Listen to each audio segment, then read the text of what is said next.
Hi, everybody. How enthusiastic are we today? Yeah. No indifference in this crowd, that's for sure. That's what I like to see. Today, I want to tell you about an amazing word, and it's that word right there. That word, first thing you have to learn is how to pronounce it. It's pronounced Ikigai. You lift your cheeks like you're smiling. It's Ikigai. Say it with me. Ikigai. You got it. That's right. It's not pronounced Ikigai. If I was wearing a lime green fur Speedo, that would be an Ikigai. This is Ikigai. And the most wonderful thing about this word is that, first off, it's a good-looking word. But secondly, this word is really like a treasure map. And this treasure map can help you find your way to finding wonderful things about yourself that you can share with the world, and the world will say, thank you for it. So let me tell you all about it. But first, I have to warn you, it takes work. Now, I had a job once upon a time, about this time last year. Had a radio host job at CBC Radio 2. It was wonderful. I enjoyed it thoroughly. It was so good. However, I quit my job.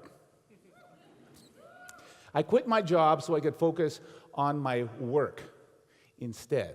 So let's just clarify that. A job in this context is something that you do as a regular form of employment. It's what you get, money to do, so you can pay for your house and for your food and things like that.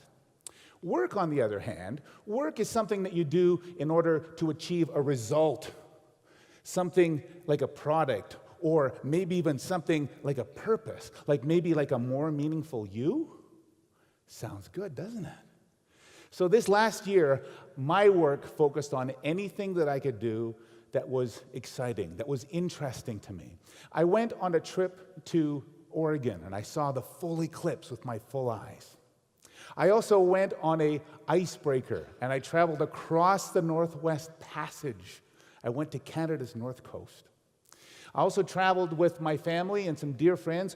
We went to Dominican Republic. We helped build houses for people, and I filmed a documentary. And I also did all sorts of little projects as well. I had a podcast for a while. I wrote a play that was a musical. I also did a Facebook Live talk. But probably more precious than anything is that I finally got to go on a family trip to Okinawa, Japan. Now, Okinawa is very precious to me because it's a place where my grandparents were born. It's also the place where Ikigai comes from.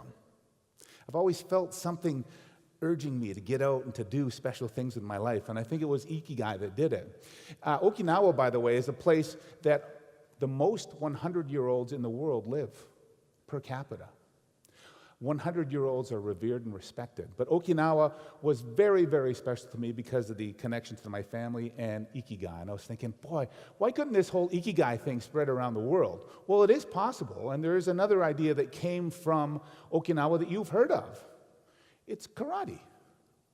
Karate Kid? Daniel-san? Karate is actually two words in Japanese. Kara, which means empty, and te, which means hand. So it literally translates to empty hand. Now, in 1609, the Japanese forces invaded Okinawa. It was called Ryukyu Islands back then. Basically, they won the battle, and they said to the Okinawans, okay, you can't have weapons anymore. Give us your weapons. And the Okinawans said, okay, here you go. Our hands will be our weapons. They had already invented karate. They didn't call it karate yet, but they knew that they had a special form of self-defense. Then in the Second World War, there was another terrible battle that happened in Okinawa, and it was the American forces this time fighting the Japanese forces. History shows that the American forces won the Battle of Okinawa, and they've been stationed there ever since. And since then, the American soldiers have witnessed karate for the first time. And they said, hey, this is pretty cool. I want to learn karate too. So they learned it, and eventually they would take it back to the United States, and it started to spread and spread and spread. Now everybody knows about karate, right? Daniel-san? That other concept that comes from Okinawa is Ikigai. Ikigai is 2 words as well. Iki means life, gai, purpose. Ikigai is life's purpose. Isn't that a beautiful word? It's a lovely word. Thank you for your indifference. This is what it means. This is the treasure map. Ikigai has 4 directions. Do what you love. Do what you're good at. Do what the world needs. And do what you can be rewarded for. It seems simple, but it's difficult. Now, I would estimate that Ikigai is similar to karate in that you can earn degrees or belts in it as well. You have to start someplace. And I think that I got my yellow belt when I was 20 years old.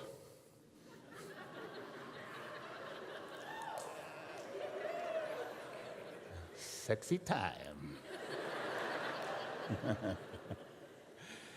I was 20 years old, and I was living at my parents' house, and I remember laying in bed one day thinking to myself, what am I going to do for the rest of my life that would be interesting and fun? I didn't want to just go get a job. I wanted to focus on my work. And like a bolt of lightning, it hit me, and I sat up in bed, and I said, I am going to go to music school. So that's what I did. I went to music school for 2 years, and then from that moment on, I focused on nothing but music aspects in my life. I've done all sorts of amazing things in my life. I worked for a record company called MCA Records. I also made 6 jazz albums. I performed all over the country. I had that 10-year career at CBC Radio 2, 6 nights a week, writing 70 stories every week. It was such an amazing career. But then I came to realize something, that I enjoyed myself, but I didn't really know why I was doing it. I knew what I wanted to do or what I loved to do and what I was good at, but I didn't understand why I was doing it and why the world needed that. So I spent this last year figuring out what my Ikigai is, and I boiled it down to a 2-word phrase. My Ikigai is to delight. To delight. That's what I go out for every day in the world, whether I'm talking with a clerk at the grocery store, or if I'm singing a song on stage, or if I'm on the radio, or if I'm giving a TED Talk to you wildly attractive people right now. My Ikigai is to delight. I throw it out into the world, and I get it back in return. It's the full cycle. Now, you're probably wondering to yourself, well, that's great, Tim. Now we know what your Ikigai is. What is my Ikigai? Let me give you some directions on how you might be able to start figuring that out. I suggest to start part-time. Part-time Ikigai is within reach. Right?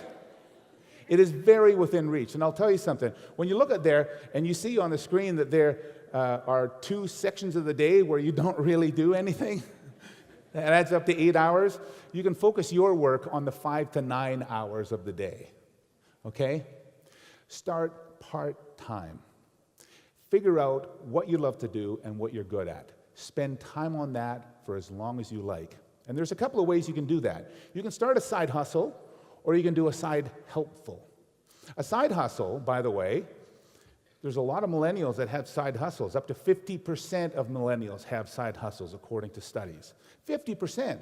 And why do they have those side hustles? It's because it gives them the opportunity to be able to do what they're good at and do what they love. And it opens up the opportunity to be able to transfer that part-time Ikigai into maybe full-time Ikigai down the road. And it doesn't hurt that you can make a little bit of money off it either, right? But what if money isn't necessarily behind your Ikigai? Maybe you want to just broaden your heart. Well, you can do a side helpful instead. At Yale University, Professor Lori Santos teaches a course that is called The Science of Well-Being. And this course, she takes time to be able to explain that we are really, really bad at figuring out what it is that are going to make us happy. So things like money and job and your good looks and your big house, they really have no impact on your base level of happiness. What does have an impact are things like kindness and meditation, time affluence, in other words, doing with your time what you want to do with your time, and spending time with friends and family. Ikigai is an action. It's a verb. To serve, to create, to delight, to nourish, to provide, to teach, to heal, to connect, to build. Is there any verb on that list that resonates with somebody in the crowd? Nod your head if there is. Yes? Yeah? There's some nodding happening down here. Yes? Put up your hand if you see something up there that's exciting. I have some yellow belts. This is good. Where's your hand? Here we go. Here's a yellow belt for you. We got a yellow belt in the front row over there, and there's got to be somebody over there. There's a yellow belt right there. You have earned your yellow belt in Ikigai. You know what you're good at. You know what you love to do.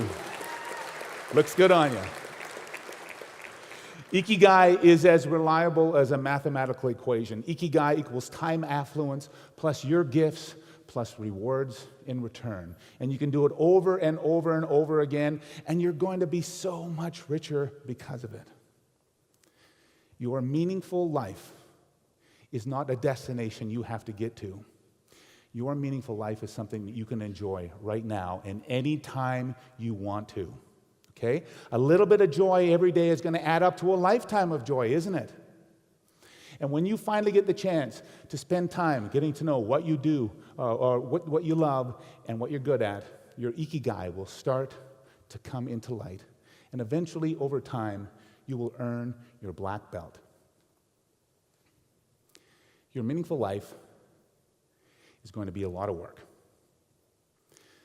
But I think you really already know this, that you are worth the work. And now you have the Ikigai map to show you how. So I invite you to try Ikigai. Thank you.